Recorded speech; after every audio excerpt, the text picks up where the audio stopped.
Welcome to Weill Cornell Medicine CancerCast, conversations about new developments in medicine, cancer care, and research.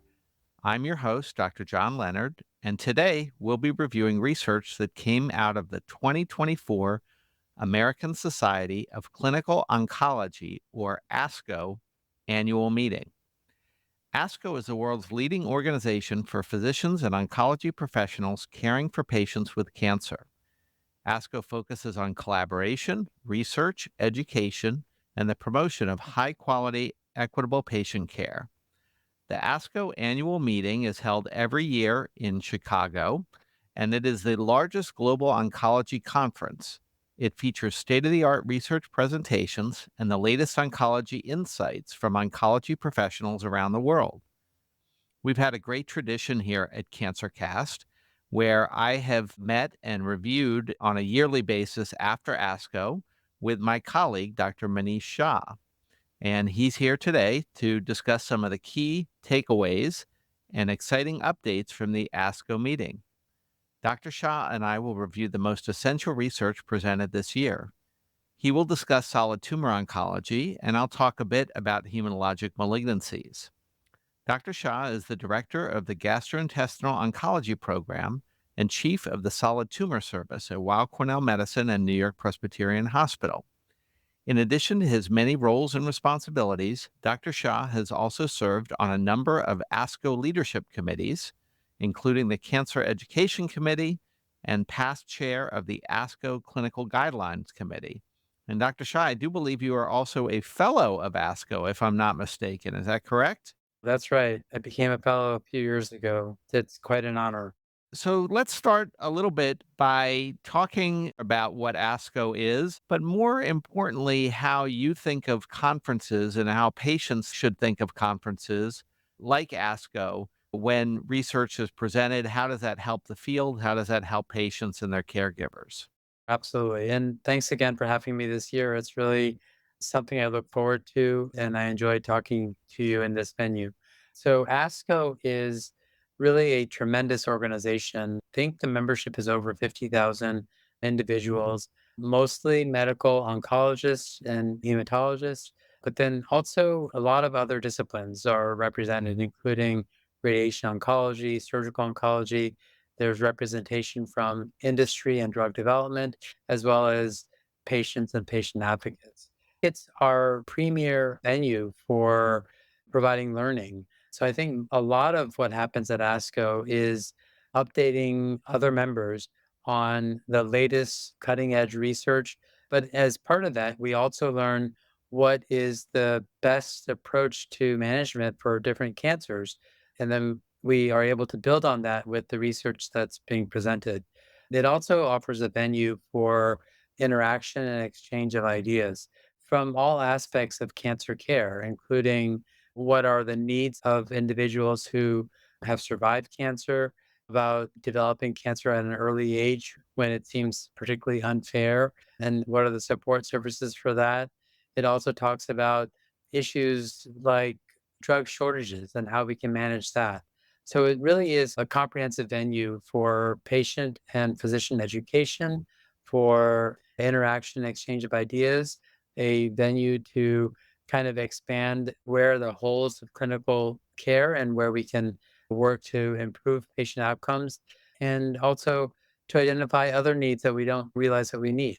At ASCO, there are a couple different sessions or types of sessions. One whole group falls into the broad category of education sessions, and that is really, as you mentioned, kind of a summary of a disease topic, the management of a type of malignancy or a clinical scenario, and really gives you the basics and the state of the art. Then the bigger categories tend to be the scientific presentations, which are when abstracts, kind of short summaries, are put together by groups of researchers, and then they're submitted for presentation, and they're selected based on the impact and the quality of the work.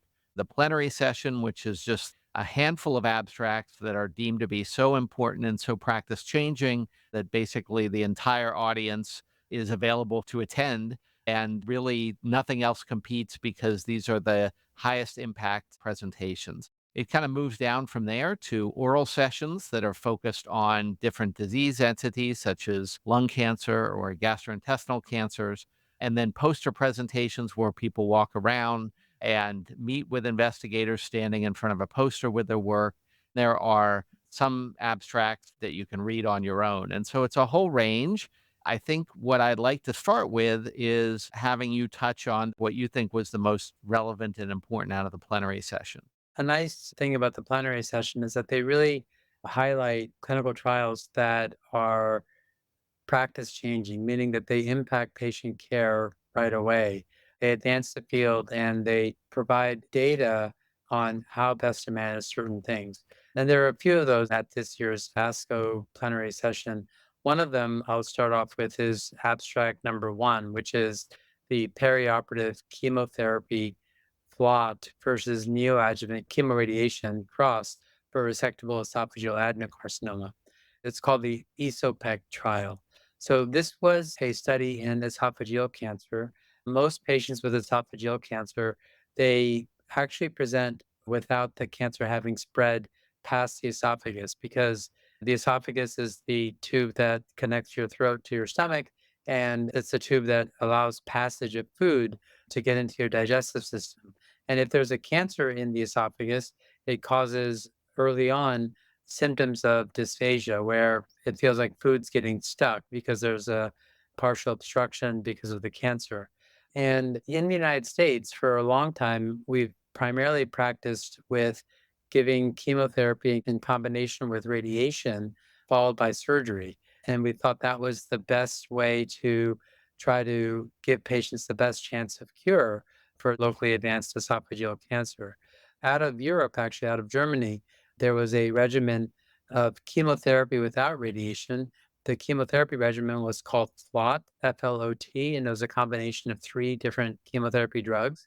And that showed some very beneficial effects as well in this population. So this was a randomized study, meaning patients were assigned by a computer algorithm to receive either chemotherapy alone without radiation before and after surgery, or assigned to what we would say is our standard approach, chemotherapy combined with radiation, followed by surgery. And it was about a 440 patient study. And what we learned was that patients who were assigned to the FLOT chemotherapy regimen had an improvement in survival compared to chemotherapy with radiation followed by surgery. And the way that we look at that is something called the Kaplan-Meier evaluation, where we track the survival of patients after starting on the trial from time zero all the way up until the full follow-up. And what we see is that the patients who are assigned to the plot chemotherapy arm, they had a better survival from early on, as early as 6 months after starting the trial, all the way through 5 and 6 years. And it's measured by something called a hazard ratio that tells you the relative benefit. And in here, the hazard ratio was zero point 0.7. So there was a 30% benefit with receiving FLOT over receiving chemotherapy with radiation. This was an important practice changing study. The nice thing about the plenary sessions is that they also offer an opportunity for a discussant to review the abstract and to critique it to sort of see, is this something that makes sense, put it into context with the field, then what are the implications? And the discussant did mention that the cross or the chemotherapy radiation arm didn't do as well as we had seen in the past. But this was a randomized study. Patients were equally assigned to one or the other. And based on that, we would think that most patients, particularly the ones that may have lymph node involvement or had deeper tumors at diagnosis, these are the patients that are likely to benefit the most with receiving FLOT and not requiring radiation. Where do you think the next direction in this area is going to go as far as kind of the follow-up study, knowing your connection to this part of the field? That's a great question. And it reminds me that every trial is the beginning of the next trial. And that's how we think of it in drug development. I'm sure you do as well in lymphoma. We learn a lot from the trial and participating, but then it actually leads to the next questions. So for esophageal cancer, very recently, there were several approvals for immunotherapy drugs. These are drugs that activate the patient's immune system against cancer. And so the field is moving to try to combine immunotherapy with the preoperative treatment for patients with esophageal cancer to see if we can increase the chance of cure even further. And in fact, one of the other abstracts that was presented in the plenary session was an abstract that looked at giving chemotherapy with radiation and nivolumab. This was an ECOG, or the Eastern Cooperative Oncology Group study, and that looked at chemotherapy with radiation either with nivolumab, which is a immunotherapy called a checkpoint inhibitor, or placebo. And the endpoint of that study was to see if the pathologic complete response rate was higher with the nivolumab. And unfortunately, it didn't demonstrate that. But we do know that immunotherapy after chemotherapy with radiation and surgery does improve survival. So I think the way that the field is going is, how do we integrate immunotherapy in combination with the best treatments for patients with locally advanced esophageal cancer to improve the chance of cure? I will build on that. And if you listen to this podcast regularly, we've talked about the immune checkpoint inhibitors. If you think of tumor cells as having a shield to protect them from the immune system, the checkpoint, so that is the check, so to speak, the checkpoint inhibitors remove that shield so the immune system can better go after the tumor cells. And that's a category of drugs that is useful across a broad array of different types of tumors. In the solid tumor area in particular, we talked about last year the fact that the immune checkpoint inhibitors, when combined with chemotherapy, were making a big difference in Hodgkin lymphoma.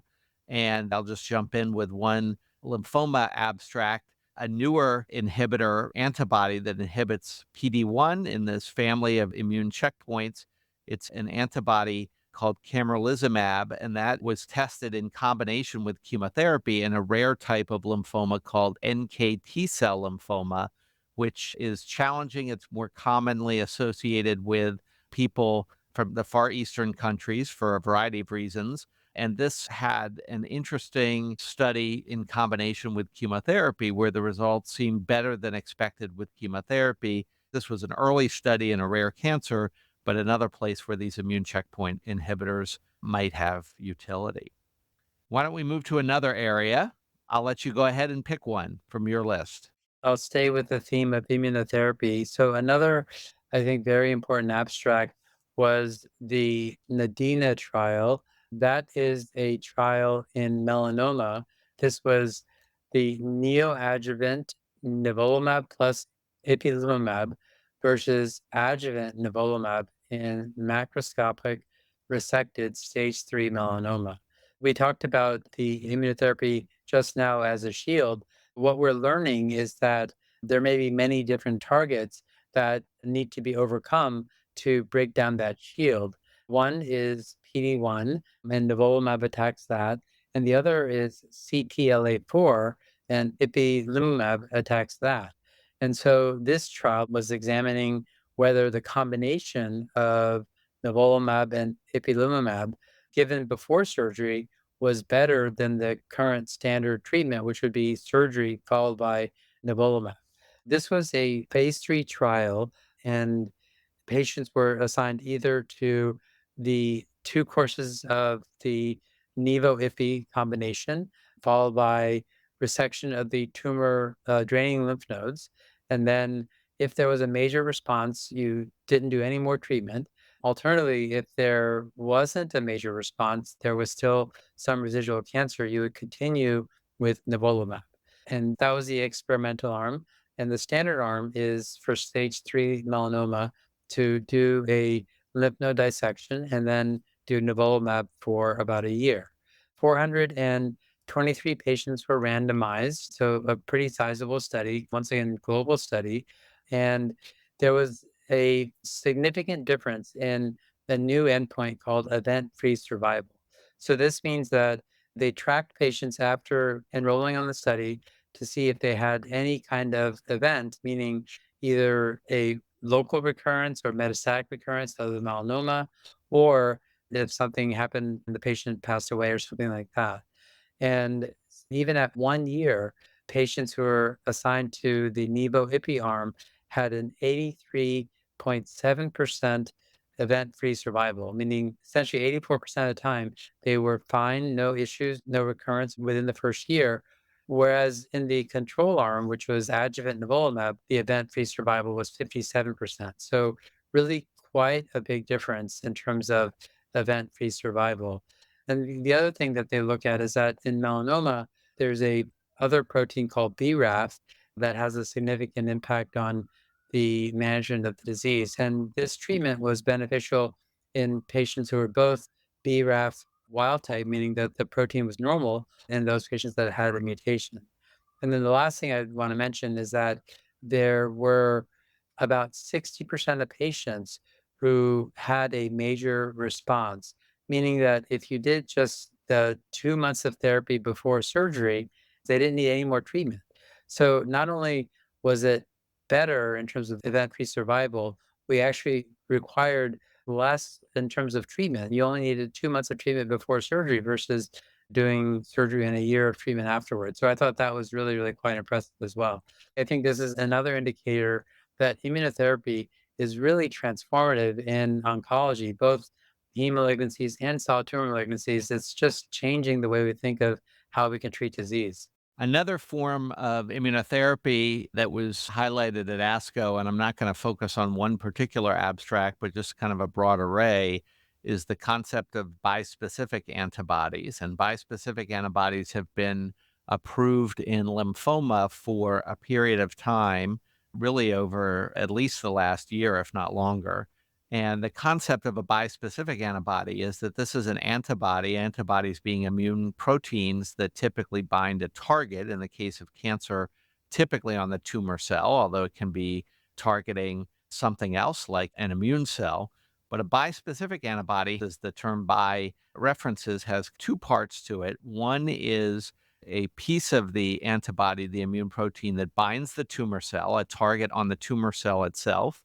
And the second piece, so these are like Y-shaped. So if you think of the upper part of the Y, one arm of the Y binds the tumor, the other arm of the Y brings in and binds to an immune cell. And so bispecific antibodies basically are engineered to bind on one arm to the tumor and on another arm to the immune system to bring them together to fight the tumor cell. We have a number of these that are approved in the treatment of different forms of lymphoma. Some of them are in clinical trials, and others are in early development. These include antibodies like mosunetuzumab, epcoritamab, glofitamab. There are others in clinical trials as well. Those are all approved for different types of lymphoma. And then we also now have them in multiple myeloma, where they basically, again, bind the myeloma cell or the myeloma early cell, and then bring in the immune cell with the other arm to go after multiple myeloma. And so there were additional studies really suggesting that when you add these therapies with other treatments, you can improve efficacy. Interestingly, these bispecific antibodies do have some immune-related side effects. They can be related to infections and in some cases low blood counts. They also can cause something called cytokine release syndrome, where they induce an immune response that can be in the realm of the flu because the immune cells get activated and turned on. They release chemicals that can stimulate or be associated with an immune response. And in rare cases, these can be more significant, but these are a side effect of these approaches. But nonetheless, these are very promising and impactful new treatments in certain forms of lymphoma and certain situations in multiple myeloma. So there were some studies looking at them in combination as well as the single agent in different clinical settings. And I think this is a really important form of therapy that's also pretty practical compared to some of the other therapies like CAR T cells, which I'll mention a little bit later, where there's a bit more in the way of logistics needed. The bispecific antibodies are a little more like traditional medications where you can take them off the shelf and use them as opposed to manipulating immune cells as part of the treatment. All right, Dr. Shah, what's next? I know there was some lung cancer data that got some attention out there. I don't know if that was on your list. That's a great segue. There was an important trial in lung cancer called the LAURA study. And so we're moving away from immunotherapy here. And actually, interestingly, we talked a lot about how immunotherapy is really transformative.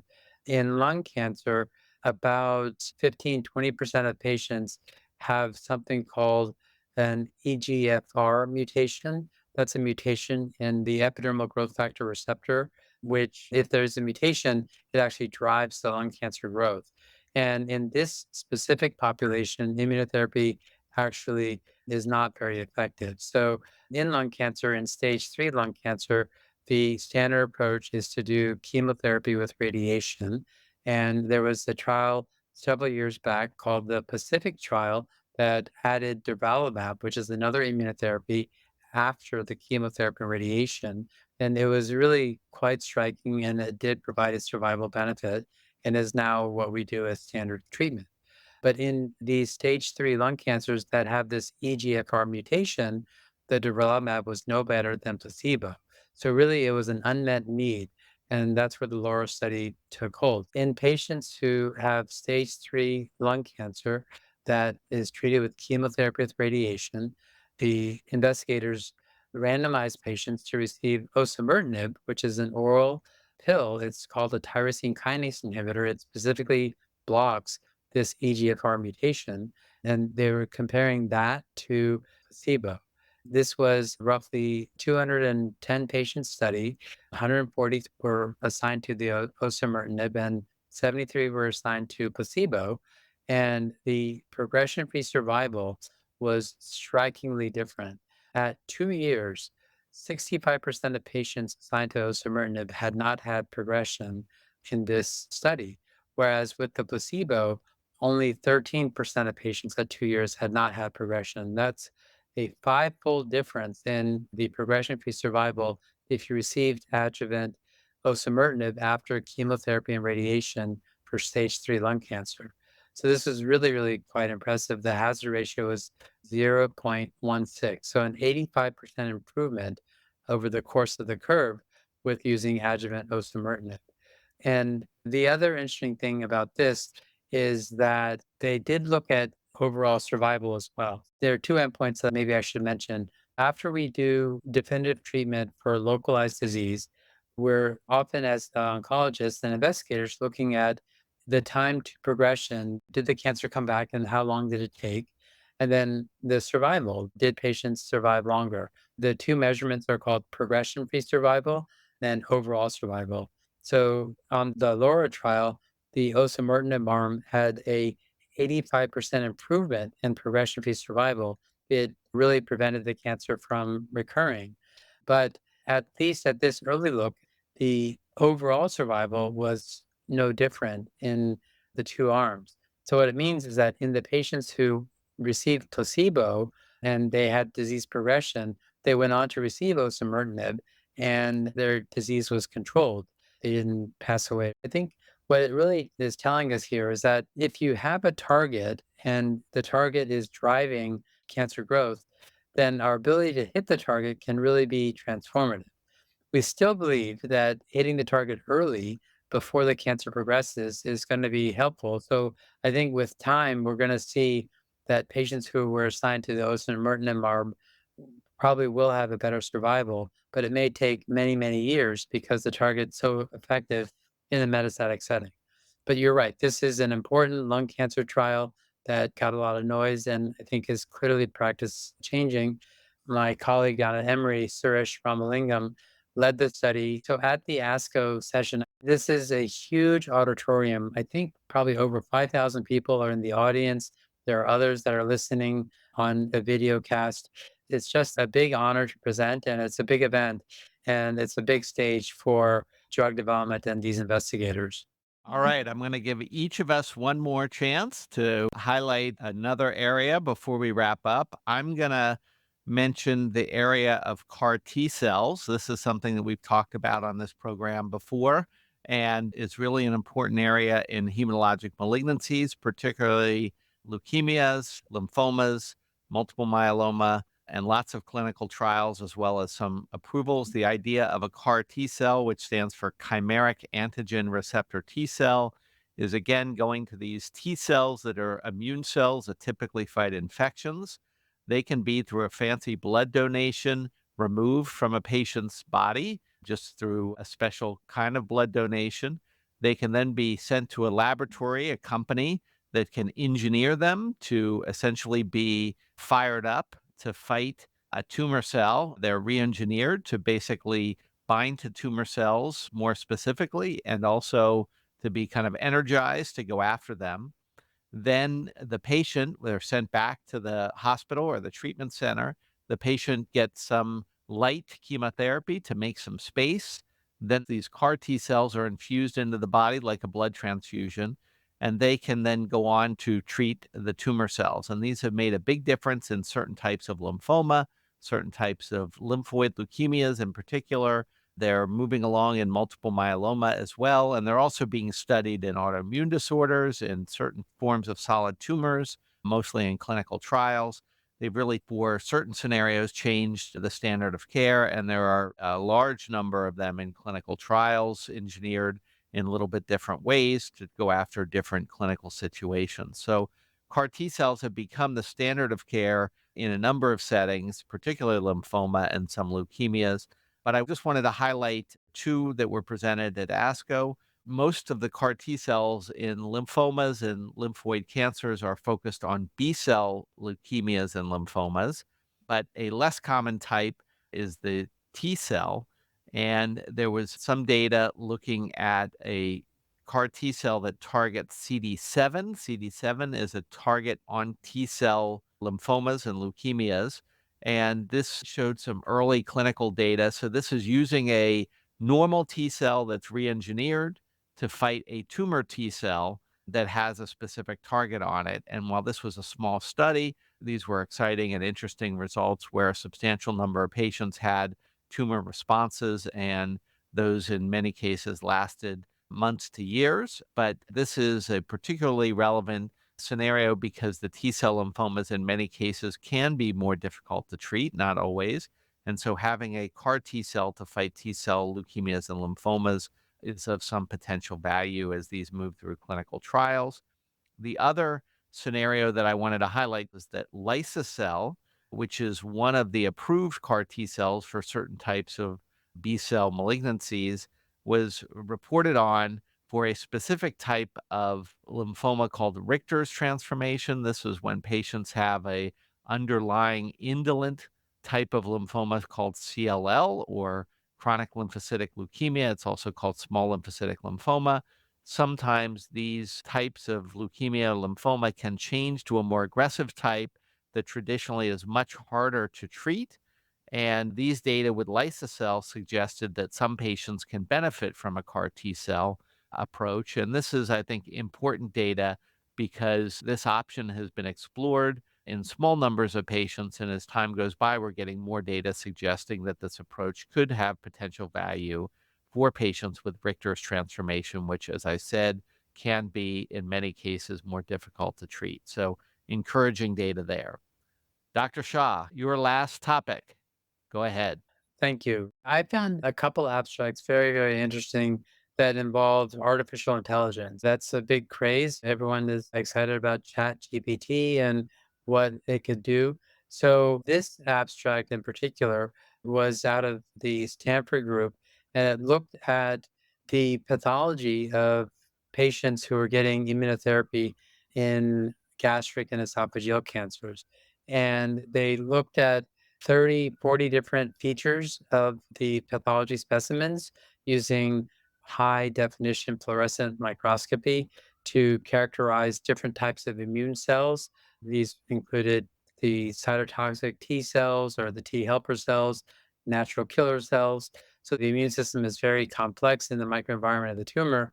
And you might imagine that there are thousands of features that you could identify, and we're just not sure which features are the ones that are most important in predicting which patients might benefit or not. So these investigators used a computer algorithm and then artificial intelligence to try to identify these features. And they, in fact, identified a novel spatial biomarker. So the distance between lymphocytes and neutrophils, or lymphocytes and macrophages, or lymphocytes and other lymphocytes. And if this distance was small or large, they were able to put it into a good or bad risk category. And they were able to really predict with pretty high fidelity how well patients might do with immunotherapy. So I think that really is quite exciting on several fronts. One is that we're always learning how AI can help us. And I think this is one example where the AI was able to look at images and characterize features and then identify which features might be more important. So that was interesting. But it opens up another avenue of research. What it's really telling us is that the interaction between the different immune components, as reflected by the distance between the two cells, that interaction might be very important in predicting who might benefit from immunotherapy.